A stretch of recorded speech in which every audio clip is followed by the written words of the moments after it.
¿Qué tal, amigos? Desde Boca del Río les informamos que este es su noticiero hoy en día. Dios, literal, llegó un momento en el que yo le dije a solas, mira, ¿sabes qué? Si ya no me vas a dejar vivir bien plenamente como antes, quítame ya la vida. Yo ya no la quiero. O sea, yo ya no quiero porque vivir así no es vivir. Yo decía, le voy a dar veneno y voy a comer con él, porque ya no puedo. Aunque tenía yo el dinero, no había medicamento. Y sí lo pensé.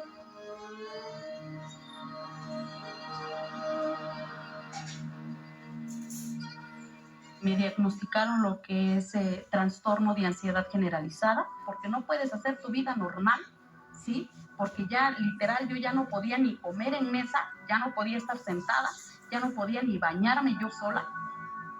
Sí, es un medicamento controlado y ya no encuentro el principio, ya no encuentro. Y ahí empieza mi viacrucis, porque literal es un viacrucis, es un infierno el que uno vive al momento de, o sea, literal me tuve que aislar por la falta de mi medicamento.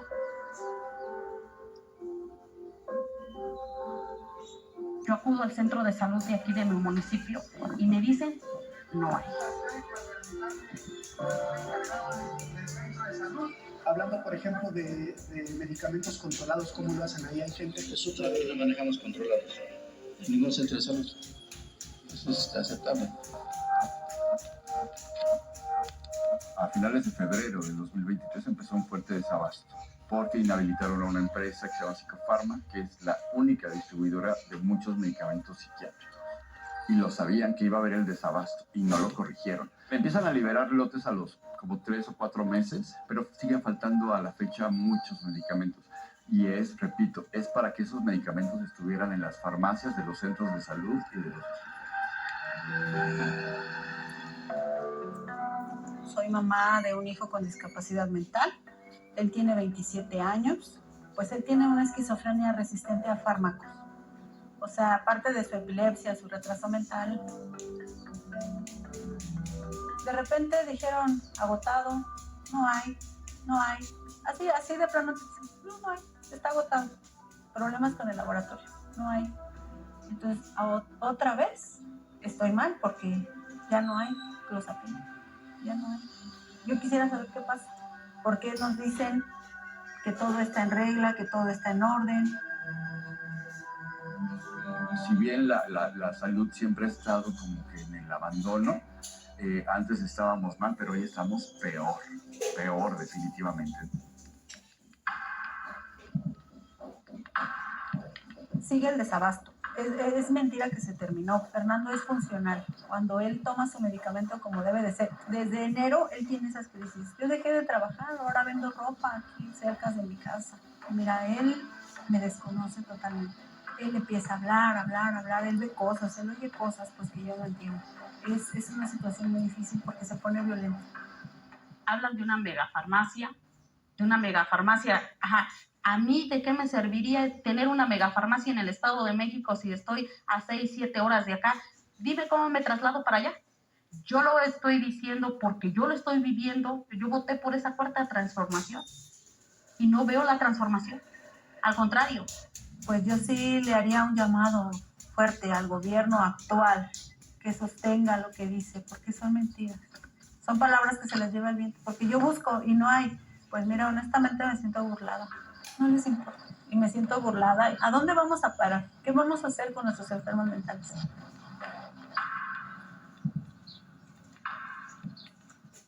Vamos a... Aún hay más noticias en su noticiero hoy en día. Continuamos. Hay que tomar precauciones con los restos humanos localizados en un domicilio de Coatzacoalcos, pero continúan las investigaciones. Veamos. Los restos de una persona se exhumaron de la fosa clandestina que fue localizada en este domicilio de la colonia Teresa Morales en Coatzacoalcos, al sur de Veracruz.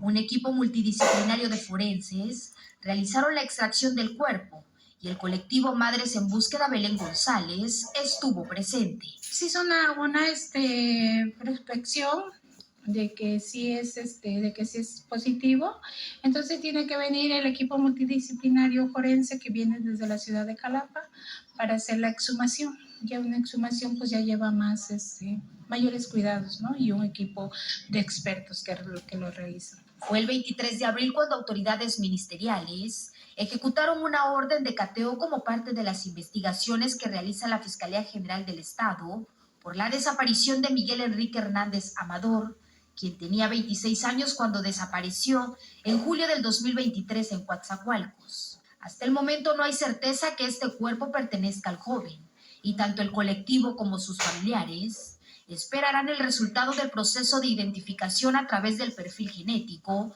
que se realizará en Nogales. Presuntamente, pues es el joven que buscamos, el que está ahí, ¿no? Pero pues hay que agotar todos la necesidad de irse a la genética, ¿sí? Entonces ya, si presuntamente es el joven, ¿no? Pues esperemos hasta que estén los datos de todo el perfil genético para poder afirmar que sí es el joven. El domicilio que guardaba esta fosa clandestina, marcado con el número 450 de la calle Chichén Itzá, está abandonado desde hace 15 años, según relataron vecinos, quienes mostraron su asombro por este hallazgo. Ni siquiera estamos claros como ellos están bandidos, están abandonados, no habita nadie, una noche cuando sale que entra y que sale. Con imágenes de Miguel Ángel Paz. El aseguramiento de un vehículo y armas de fuego, informó la Secretaría de Seguridad Pública. En un comunicado detalló que se logró la detención de los presuntos implicados en este hecho. Se trata de Héctor N., de Luis Alfredo N., de Julián N. y Jesús N. Por este hecho fue abierta una carpeta de investigación en la unidad especializada en combate al secuestro de la Fiscalía General del Estado. Una mujer identificada como Sheila Lagunes, de 30 años, fue asesinada a balazos frente a su hija cuando viajaba en un taxi en el municipio de Texistepec, esto al sur de Veracruz, y de acuerdo con el reporte policíaco, el crimen ocurrió en la calle Hilario C. Salas, en el barrio Guadalupe Victoria, cuando la unidad de transporte fue interceptada por 2 hombres armados a bordo de un vehículo que dispararon directamente contra Sheila. La niña y el chofer resultaron ilesos.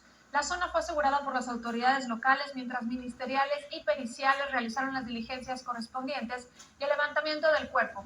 Hasta el momento se desconoce el móvil del crimen. Ex empleado de Protección Civil de Maltrata, que atropelló, usted recuerda muy bien, a 2 adultas mayores cuando conducía pues una unidad oficial en estado inconveniente. Esto informó a la Fiscalía General del Estado con sede en Orizaba. Los hechos ocurrieron, recuerda usted, el pasado 2 de enero en el centro de esa ciudad, cuando el sujeto arrolló a la señora Modesta y a la señora Tomasa, de 92 y 85 años de edad respectivamente, quienes fallecieron a causa precisamente de estas lesiones.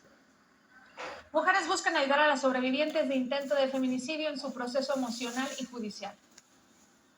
Como una forma de visibilizar la violencia hacia las mujeres ante la sociedad, sobrevivientes de intentos de feminicidio crearon una red de apoyo para solidarizarse y ayudarse tanto en lo emocional como judicial. Dicen que son invisibilizadas porque el tipo penal de los delitos del que son víctimas son tipificados como violencia familiar, heridas, acoso o violencia en el noviazgo. Somos más de 60 mujeres sobrevivientes que vivimos en Jalapa, Veracruz, en el Estado de México, en Yucatán, en Nuevo León, en Oaxaca, en Chiapas, en San Luis Potosí, porque las sobrevivientes estamos en todos lados. Y esa es la cifra negra. Nadie sabe cuántas sobrevivientes de tentativa de feminicidio hay en México, porque para empezar no nos cuentan. Destacaron que existe falta de información sobre el tema, por lo que es necesario que las mujeres investiguen y conozcan todo lo necesario para identificar los diferentes tipos de agresión. Todas somos sobrevivientes de algún tipo de agresión por parte del hombre. Agresión psicológica, física o hasta llegar al extremo del intento de feminicidio, ¿no? La mitad de la población de México, más de la mitad que somos las mujeres, estamos siendo agredidas de una u otra forma. Eso es salud pública y no nos toman en cuenta. De acuerdo con datos del Secretariado Ejecutivo del Sistema Nacional de Seguridad Pública, de enero a marzo, el país registró 184 casos de feminicidio y Veracruz se ubica en el 5º lugar con 11 de ellos. Acer Oropesa. Escuche bien, del cadáver de un hombre al que presuntamente había asesinado a balazos horas antes al interior de una vivienda de la colonia José y María Morelos, esto en el municipio de Acayucan, en el sur de Veracruz. El informe policial indicó que una llamada al número de emergencias pues los alertó sobre detonaciones de arma de fuego en esa zona, y al llegar interceptaron al sujeto, que intentó huir hacia la carretera costera del Golfo con el cadáver que presentaba un impacto de bala. La zona fue acordonada y el sujeto identificado como Ignacio N. quedó a disposición de las autoridades correspondientes, mientras el cuerpo de la víctima, identificado como Elías, de 30 años, fue trasladado al servicio médico forense. La República obtuvo auto de vinculación a proceso en contra de Gerardo N., militar en retiro, por su presunta responsabilidad en los delitos de acopio de armas de fuego, de uso exclusivo de las Fuerzas Armadas, portación sin licencia y posesión de cartuchos y cargadores. Detalló que el exsoldado fue detenido a bordo de un automóvil con placas de circulación de San Luis Potosí este pasado 16 de abril por elementos de la Agencia de Investigación Criminal que realizaron trabajos de investigación y recorridos de seguridad sobre la carretera federal 145D. El sujeto fue puesto a disposición del Ministerio Público Federal, esto en Coatzacoalcos, quien solicitó audiencia ante el juez de control.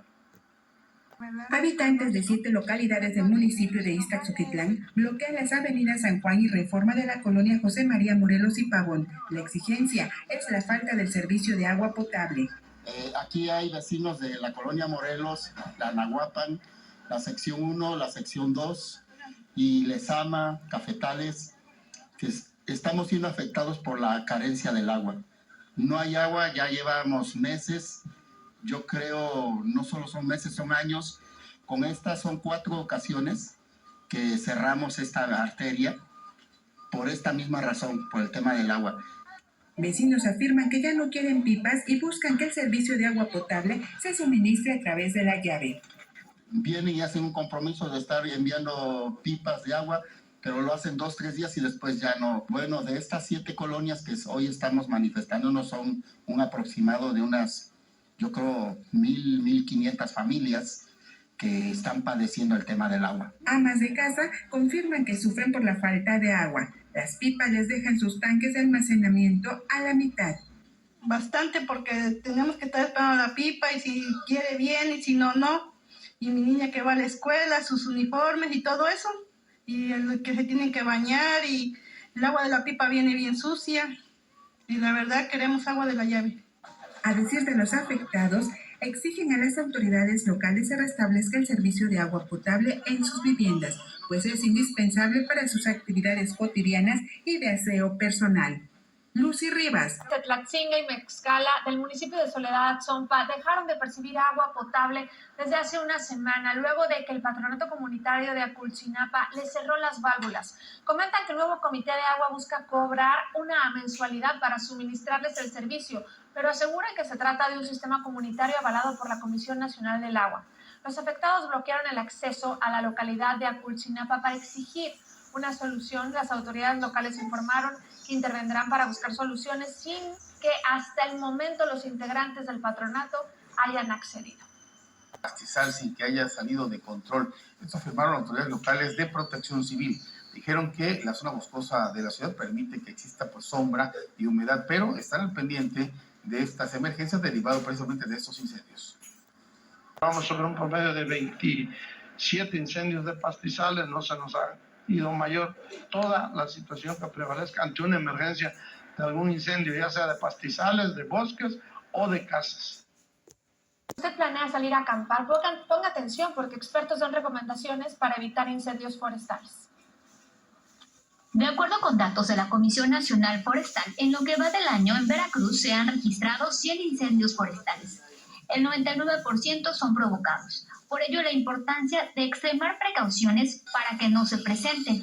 Expertos en campamentos recomiendan que lo ideal es no hacer fogatas. Una de las cosas principales es no arrojar objetos de vidrio en las carreteras, cerca de los pastizales, porque eso tiene un efecto de lupa. Entonces, con los rayos del sol pueden propiciar el inicio de un incendio. De ahí en fuera, para la fogata, buscar área despejada, sin olvidar que lo más importante es no realizar o no hacer fogatas. Si planea encender una fogata, desde antes debe estudiar el terreno a acampar. Elegir espacios despejados de pastizales cerca de una fuente de agua, que no exista corrientes de aire y extremar cuidados.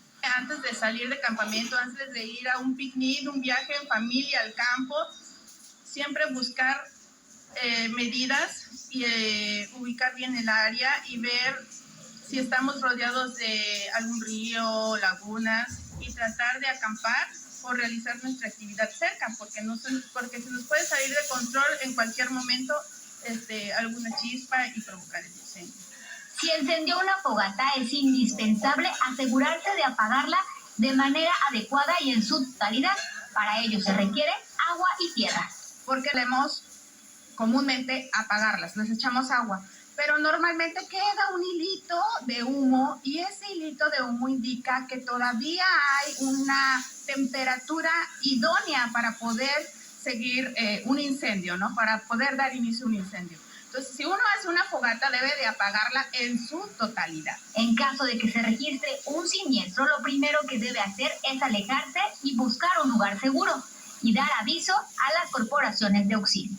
Abigail. Está por concluir la temporada de frentes fríos en el estado de Veracruz. A nivel nacional, en el año se estiman lleguen 56 sistemas frontales, de los cuales 30 impactarán Veracruz.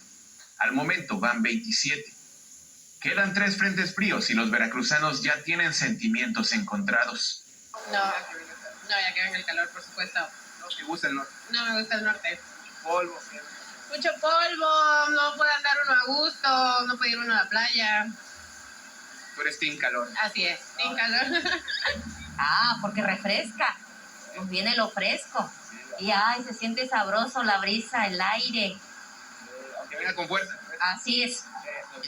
El calor. Eso del aire como que... No, eso no va conmigo. El calor es lo que me gusta. Sí. Pues sí, la verdad vamos a extrañar los frentes fríos porque ya son los últimos, como acaba de mencionar usted, y ya el calor se viene con todo. Sí, exactamente, que refresque un poco la temperatura porque llegan a alcanzar sensaciones máximas de calor hasta 50 grados, ¿sabes? Pero efectivamente, aún quedan ondas de calor, 2 para mayo y 1 para junio. Ricardo Jorge. A millones de mexicanos que no podrán defenderse de los abusos de este gobierno.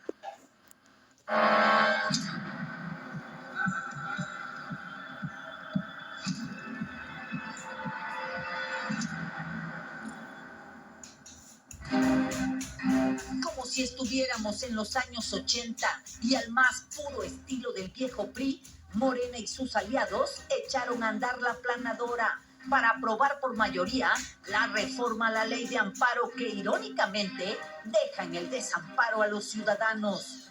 Y es que ahora el amparo en contra de los abusos del gobierno solo será para aquel que pueda pagarlo. Solamente surte efectos para la persona que lo interpone. Ahora el gobierno seguirá violando los derechos humanos a toda la colectividad que antes sí estaba protegida. La oposición votó en contra de lo que llamó la reforma del retroceso, el autoritarismo y la venganza contra el Poder Judicial. Esta iniciativa nos pone a un paso de la tiranía donde las y los mexicanos no podamos defendernos de actos arbitrarios de la autoridad o leyes que lesionen nuestros derechos. Están eliminando las garantías individuales. Alertaron que limitar el amparo deja en la indefensión a millones de mexicanos. El ejemplo, ese atraco reciente que se hizo, en el que se aprobó por Morena, el robar a los ahorradores sus cuentas en las Afores, precisamente a los adultos mayores. Pongamos que uno de los dueños de esas cuentas se va al amparo. Se le va a conceder la suspensión, pero solo a él, no a la viuda del trabajador que perdió la idea de que tenía una Afore. Esto desató el enojo de morenistas. Un momento, por favor, diputada. Vamos a esperar. Le estás quitando el acceso a la justicia a los más pobres. Se trata de una iniciativa con efectos regresivos en la que solo la gente con dinero y recursos podrá lograr el acceso a la justicia. Y a lo de Morena, la oposición envió un mensaje al senador Monreal, autor de la reforma. Solo el hecho de proponer esta iniciativa inconstitucional y regresiva debe ser una vergüenza pública para cualquier legislador. La reforma que limita a los jueces conceder amparos con efectos generales se envió al Ejecutivo para su publicación y entrada en vigor. Estas son las noticias nacionales, internacionales y los deportes. Dos jóvenes golpearon a otro en la zona residencial de Lomas de Angelópolis, en Puebla. De acuerdo con testigos, comenzó como un altercado vial. El joven trataba de defenderse, pero entre los otros dos le pegaron en la cabeza, la espalda y el estómago. Se desconoce el estado de salud de la víctima. Recordemos que en noviembre un joven golpeó a un guardia de seguridad en la entrada del mismo fraccionamiento. El gerente de un cine en Silao, Guanajuato, impidió que personal de seguridad retirara a 3 niños en situación de calle de una plaza comercial. Pero eso no fue todo. En redes sociales, una usuaria compartió el gesto de este hombre, quien los invitó a ver una película acompañada de palomitas y refresco. Se desconoce la identidad del gerente. La Fiscalía de la Ciudad de México estableció que son 7 las posibles víctimas del feminicida detenido en Iztacalco, 6 mortales y una tentativa de feminicidio. Las autoridades contactaron a los familiares de 4 de ellas para hacer la confronta genética y continúan los trabajos para identificar a otras 2 víctimas. Ulises Lara, encargado de despacho de la dependencia, precisó que los crímenes se cometieron desde el año 2012. Agregó que el asesino y el asesinato de María José sería el segundo de este hombre este año. Un sujeto que viajaba en una unidad del transporte público de Oklahoma, en Estados Unidos, atacó al conductor cuando la unidad se encontraba en movimiento, provocando que el camión chocara contra un edificio. La policía detuvo al agresor y se informó que el sujeto quería bajar en una vía de ferrocarril, algo que está prohibido. El gobierno del Estado de México avanza en la basificación del personal de salud con la transferencia de los servicios médicos al programa federal IMSS Bienestar. Para acceder a la basificación, los trabajadores deben considerar algunos criterios, como tener un contrato eventual o por honorarios, brindar servicios en algunas de las unidades que se transfirieron al IMSS Bienestar y cumplir con el perfil académico y experiencia laboral. Por instrucción de nuestra gobernadora, continuamos trabajando en la transición a este nuevo sistema. Hemos establecido permanente coordinación con autoridades de IMSS Bienestar y gestiones con la Secretaría de Hacienda del Gobierno de México. Ahora vea cómo este hombre de gorra asalta al conductor de un tráiler sobre Avenida Javier Rojo Gómez y Ermita Iztapalapa. Primero se para frente a un vehículo, espera unos segundos y después se sube al estribo de este tráiler, mete el brazo por la ventana del chofer y le quita un objeto de valor. El hombre escapó caminando en sentido contrario. El asalto ocurrió el día lunes y no hubo ninguna denuncia. Las autoridades detuvieron a un candidato a concejal de Morena de la alcaldía Benito Juárez y a otra militante. Se trata de Hugo N. y Alejandra N. Se les investiga por el homicidio de un hombre identificado como Eder Hernández, de 37 años, en una casa de la colonia Portales. Los policías llegaron a la vivienda porque recibieron el reporte de una riña. Cuando llegaron, encontraron el cuerpo de Eder con manchas de sangre y a los 2 sospechosos que seguían en la casa.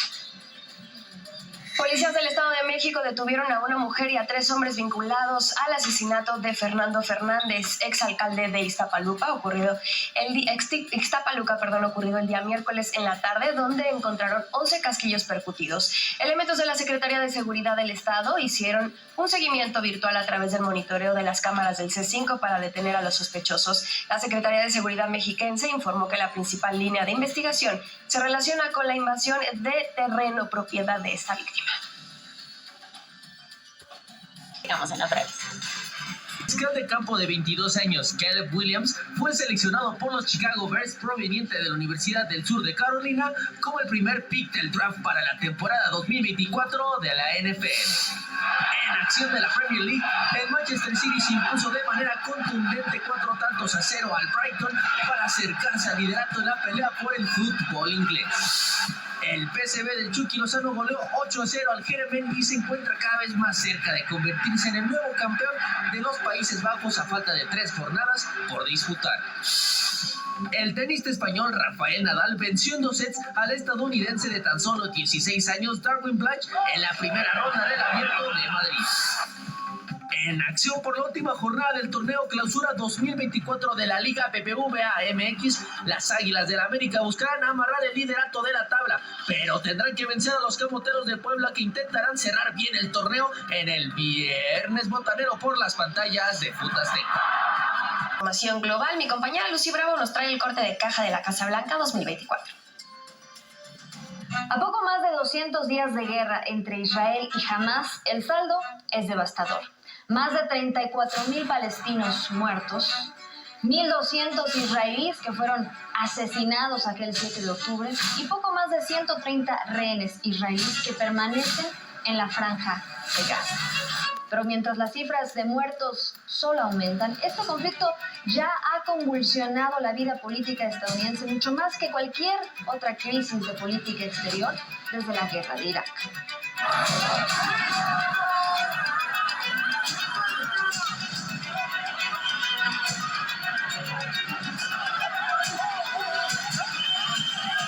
Las protestas se están extendiendo por los campus universitarios, al igual que los reportes de incidentes antisemitas y antimusulmanes. Y tanto Joe Biden como Donald Trump saben que esta guerra puede costarles la elección. Los enlucibrados, ambos bandos se producen en medio de una ola de crecientes ataques discriminatorios tanto contra judíos como musulmanes. De hecho, diversas organizaciones han reportado que los incidentes antisemitas aumentaron un 388% y los antimusulmanes un 216% desde el ataque del grupo Hamas a Israel. I've felt like this is not a welcoming environment. As far as like walking around on campus, I will say I still feel safe. I don't want that to be like any kind of excuse for these people. They've made the campus hostile feeling. Pero las opiniones de los estadounidenses sobre la guerra entre Israel y Hamas difieren ampliamente según el grupo de edad, o al menos eso dicen los números. 33% de los adultos menores de 30 años dice que sus simpatías están principalmente con el pueblo palestino, mientras que el 14% apoya al pueblo israelí. En contraste, entre las personas de 65 años o más, el 47% asegura estar a favor del pueblo israelí, mientras que solo el 9% simpatiza con los palestinos. Sin embargo, la guerra entre Israel y Hamas no es el único tema de política exterior que atormenta al electorado estadounidense. A 2 años de la invasión rusa de Ucrania, el 74% de los estadounidenses considera que la guerra allí es algo muy importante para los intereses nacionales de Estados Unidos, frente a un 75% que también considera que la guerra entre Israel y Hamas y las tensiones entre China y Taiwán son cruciales para la seguridad nacional estadounidense. Por ello, no es de sorprender que tras meses de retrasos y polémicos debates sobre cuán involucrados deben estar Estados Unidos en las guerras extranjeras, el Congreso de Estados Unidos finalmente aprobó un paquete de $95 mil millones de ayuda a Ucrania, Israel y Taiwán, dándole un pequeño respiro al presidente Joe Biden. That's why we're supporting insurgent support now to Ukraine, to stop Putin from drawing the United States into a war in Europe and in the future. Pero no todo es miel sobre hojuelas, ya que el paquete aprobado incluía un pequeño detalle: la prohibición de TikTok, tal y como aquí lo advertimos hace unas semanas. ¿Eso quiere decir que la red social tiene los días contados? Eso lo veremos en el próximo corte de caja. Políticos, en el ABC electoral le voy a explicar qué está en juego en Puebla para las próximas elecciones del 12 de junio. A la par de la elección federal, 9 estados renuevan gubernatura. Puebla es una de ellas. También se votará por 41 diputaciones, 217 presidencias municipales y sindicaturas respectivamente, así como 1.818 regidurías. La lista nominal está integrada por 4.918.408 personas, entre las cuales 53% son mujeres y 47% son hombres. Estas elecciones reflejan la continua evolución política y social que ha caracterizado a México en las últimas décadas. Rumbo al voto por ADN 40 y recuerda que informado quien gana eres tú.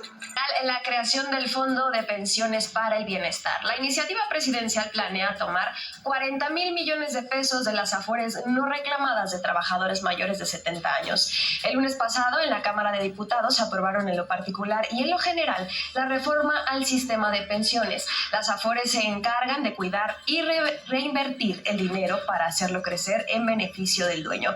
Gracias pasa esto, cada trabajador sabe cuánto dinero tiene y decide quién administra sus recursos con el mejor rendimiento. Seguimos hablando de política, pero ahora el mejor estilo de los peluches con un poco de humor. Ay, ¿ahora qué? Por favor, ya. ¿Pues qué? ¿Quién murió o qué? Ay, presidente, estoy hecho pedazos. Ya solo nos quedan juntos 158 días, 8 horas, 4 minutos y 52.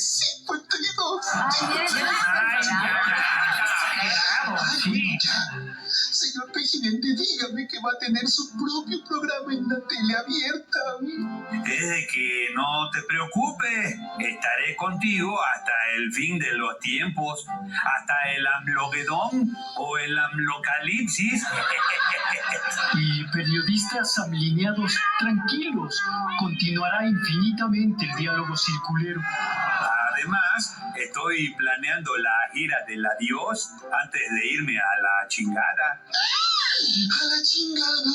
A mi rancho, la chingada. Pero ¿cuánto va a durar su gira del adiós, presidente? Desde que 6 años. ¿Y qué vamos a ver en la gira del adiós? El show no va a cambiar. La mañanera debe continuar. Abriremos con los fabulosos fifís, seguimos con los auténticos reporteros decadentes y cerramos con los sucios del ritmo. Ay, mi presidente pechocho, ¿y cuál va a ser la línea?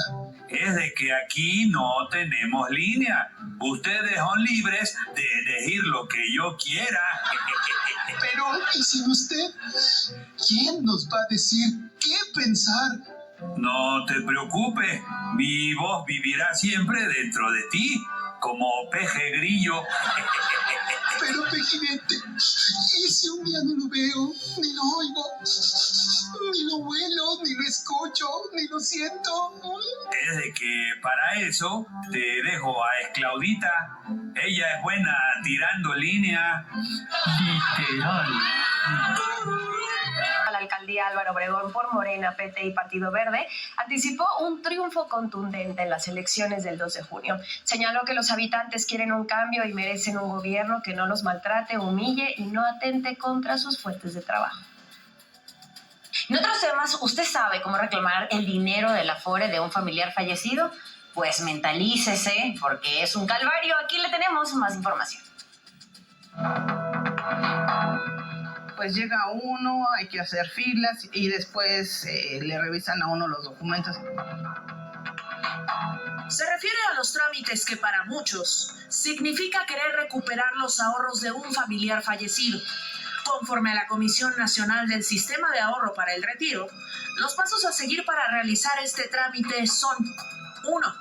En caso de ser beneficiario legal, acudir a la subdelegación del IMSS para que le emitan la resolución de pensión correspondiente. 2. Acudir con los documentos que lo acreditan como beneficiario a la Afore en la que se encontraba registrado el trabajador fallecido y llenar el formato de disposición de recursos que ahí le proporcionarán. Así, una vez procesada la solicitud, la Afore pone a disposición del beneficiario los recursos correspondientes. Esto es importante porque de las 74 millones de cuentas registradas en la Afore, 18 millones desconoce el destino de sus recursos o están inactivas. Sí, pues uno trabaja para darle lo mejor a su familia, para tener las mejores condiciones de vida. Ilse Lorena Trejo.